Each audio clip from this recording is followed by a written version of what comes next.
offer the travelers homemade snacks such as roasted or fried a welcome opportunity.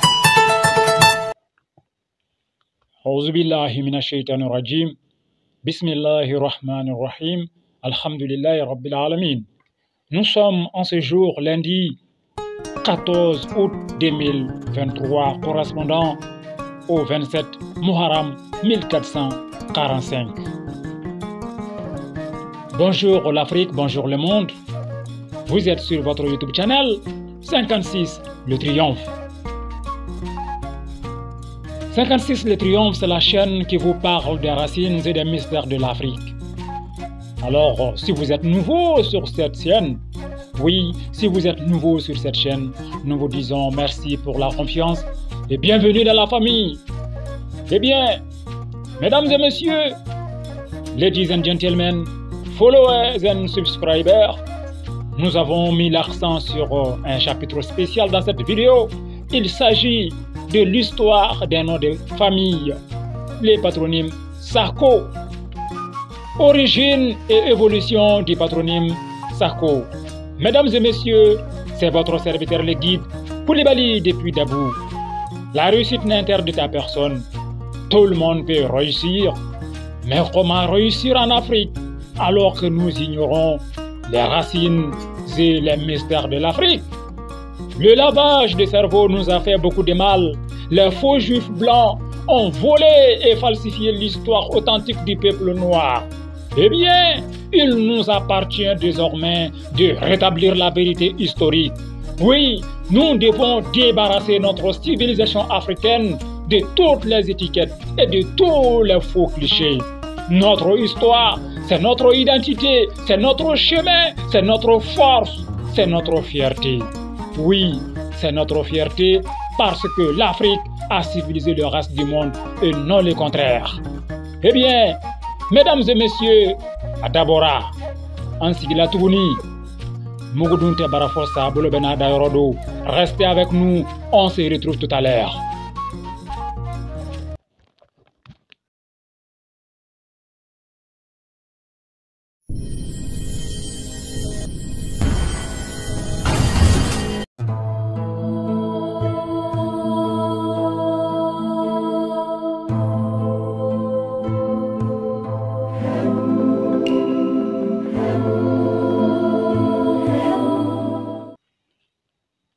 We will never know where we are going if we don't know where we are come from.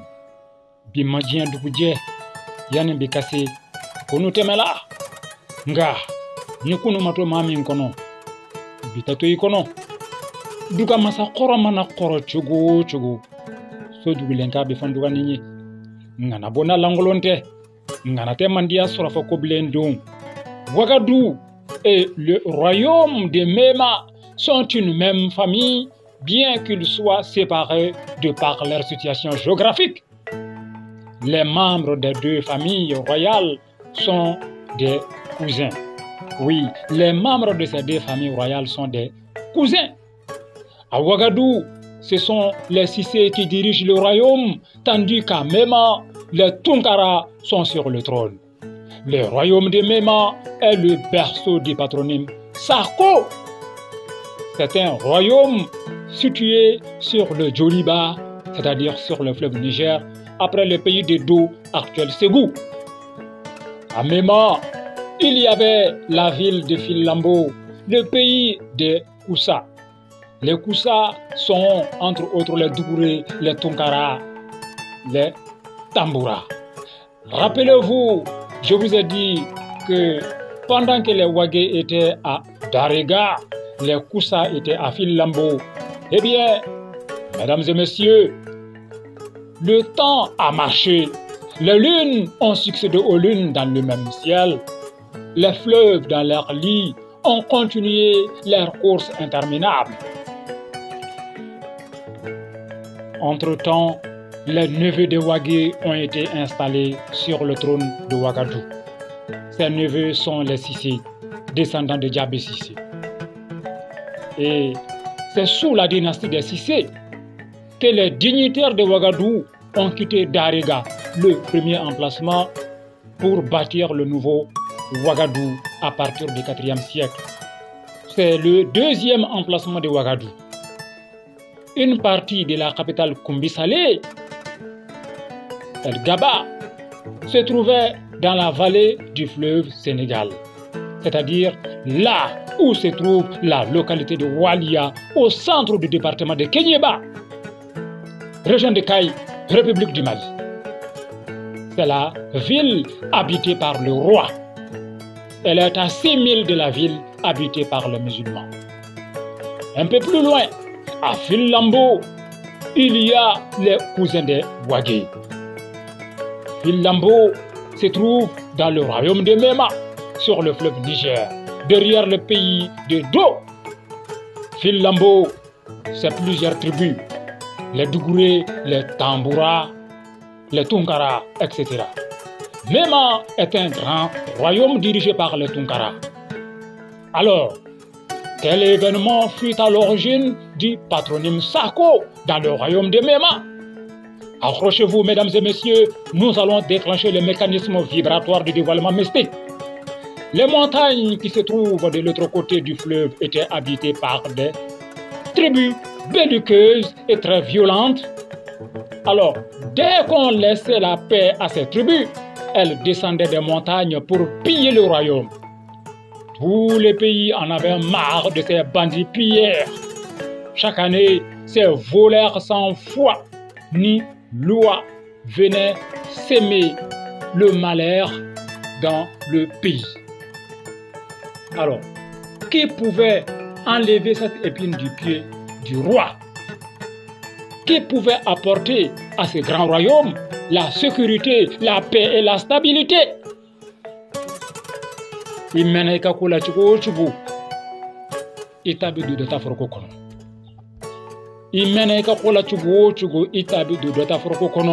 Ainsi, Mema retrouvera la paix grâce à Makan Cissé, un jeune soldat âgé de 28 ans. Il est le frère aîné de Zeynabou Cissé. Et pour préparer la guerre contre le chef des montagnards, il va se rendre à Tombouctou chez Zeynabou Cissé. Zeynabou est chez son mari à Tombouctou. Elle est mère d'une fille âgée de 11 ans. Zeynab est dans le temple des amis et confidents intimes de Dieu. À la naissance, elle est venue dans ce monde avec une grâce divine extraordinaire. Après avoir passé 13 mois dans le ventre de sa mère, Konyuma Tamboura, elle est venue dans ce monde visible avec la sagesse al-Hikma, les secrets mystiques des versets coraniques, ainsi que le Coran complet dans sa tête. Oui, après avoir passé 13 mois dans le ventre de sa mère Konyuma Tamboura, Zeynab est venue dans ce monde visible avec la sagesse al-Hikma, les secrets mystiques des versets coraniques ainsi que le Coran complet dans sa tête. Alors, Makan Cissé, après avoir mûri l'intention de défier dans un face-à-face le chef de guerre des montagnards, pire du royaume, il alla voir sa sœur Zeynab à Tombouctou afin qu'elle réalise pour lui le secret de l'invulnérabilité au fer. En effet, il passa 3 semaines chez sa sœur à Tombouctou, le temps qu'elle finisse tout le travail. Après les 3 semaines, Makan Cissé retourna chez lui à Mema avec un secret terrifiant appelé le secret des 12 mois de l'année islamique ou encore le secret des aventuriers. Le jour de la mort, il n'y a point d'espoir pour la vie.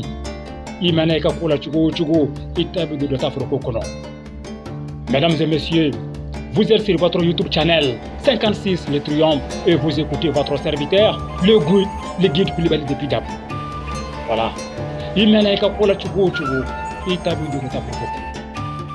Mema retrouvera la paix grâce à Makan Cissé, un jeune soldat âgé de 28 ans. Écoutons Makan Cissé quand il expliquait son état d'esprit à sa mère. J'aime la culture J'aime les différences culturelles. La culture est la meilleure richesse d'un peuple. J'aime découvrir les richesses culturelles des autres. Cela m'a amené à visiter beaucoup de royaumes. Lorsque j'arrive dans un pays, j'apprends la langue parlée. Je m'intéresse à la cuisine, je m'intéresse à la médecine, je crée des amitiés. Grâce à ces nombreux voyages, j'ai beaucoup appris. Aucun peuple n'est supérieur à un autre. Aucun peuple ne doit opprimer un autre. Le plus important, c'est le respect et l'amitié entre les peuples. Chez moi, Maka Cissé, il n'y a pas de place pour la violence et la méchanceté. Mais voilà, la civilisation de mon peuple est menacée. Il n'y a plus d'espoir. Aujourd'hui, moi, Maka Cissé, je vais régler le problème des montagnards. Le même jour, Maka Cissé traversa le fleuve Niger pour défier le chef suprême des armées des montagnards. Mesdames et messieurs, vous êtes sur votre YouTube channel 56, le triomphe, et c'est votre serviteur, le guide Coulibaly depuis Dabou. Lorsqu'il arriva sur le lieu, on informa le patron des armées comme quoi un jeune homme qui sent encore l'odeur du lait maternel est venu de Mema pour le défier. Surpris par les propos, le chef demanda à ses soldats: c'est l'armée de Mema ou c'est un seul homme? Les soldats revinrent encore sur les mêmes propos. Chef, ce n'est pas l'armée de Mema, c'est un seul homme. Le chef s'est mis à rire comme un fou, puis il dit: mais ce jeune homme doit être fou, ou bien il ne veut plus vivre. Impatient, Maka Cissé se présenta devant le chef des barbares montagnards et lui dit ceci: petit barbare insolent, je ne suis pas venu jusqu'ici pour assister à ton spectacle de rire à la con. Je suis venu seul pour t'affronter d'homme à homme, face à face. Alors, tu vas te lever pour te battre comme un homme, ou tu vas rester là à rire et à poser des questions comme un imbécile sans couilles? Piqué dans son orgueil, le chef des barbares se leva et se plaça devant le jeune Maka Cissé.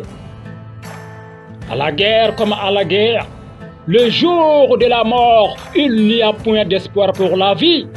Les deux guerriers brandirent leurs sabres et passèrent à l'action.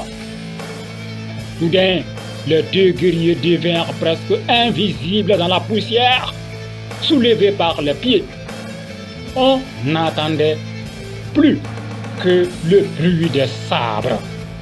Et lorsque la poussière diminua, les soldats qui assistaient en tant que spectateurs retrouvèrent au sol leur chef complètement décapité par Maka Cissé. Le corps sans tête et sans les deux jambes gisait dans une mare de sang. Les soldats spectateurs furent pris de panique. Affolés, ils prirent leurs jambes au cou pour trouver refuge derrière les montagnes. Fin de cette vidéo, fin de l'épisode 1. Mesdames et messieurs, vous êtes sur votre YouTube channel 56, le triomphe, et c'est votre serviteur, le guide Coulibaly depuis Dabou. Merci infiniment à tout le monde. Voilà, merci à vous tous de nous suivre quotidiennement, de nous écouter régulièrement. On se retrouve très prochainement dans une autre vidéo. C'était votre serviteur, le guide Coulibaly depuis Dabou. Assalamu alaikum wa rahmatullahi wa barakatuh.